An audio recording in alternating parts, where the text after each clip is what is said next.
This is shameful. This is a whole archaeological department which has been abandoned. Samples. There's a shed over there which I've got an image of. And if you look, so this archaeological department's been abandoned for a year. It's full of artifacts, teaching aids, everything. Absolute shameful. And I can't understand this. I haven't broken in because there's a farmer's gate, and it's, you know, I've lost faith.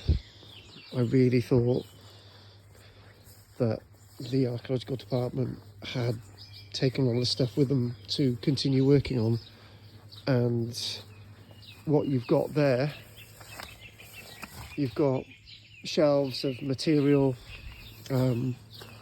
all these samples and stuff, and it's just been abandoned. Now, there's no care for any of this stuff. We've got this big fridge here as well, and I'm really not understanding why this has been allowed to happen. It wouldn't take much for a few vandals to come here and break in, and it's finished.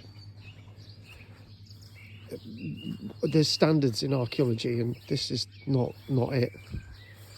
Sort of, I was under the impression that the archaeological department had actually moved all its stuff, and it's just like, it seems that somebody switched a switch and then it was over.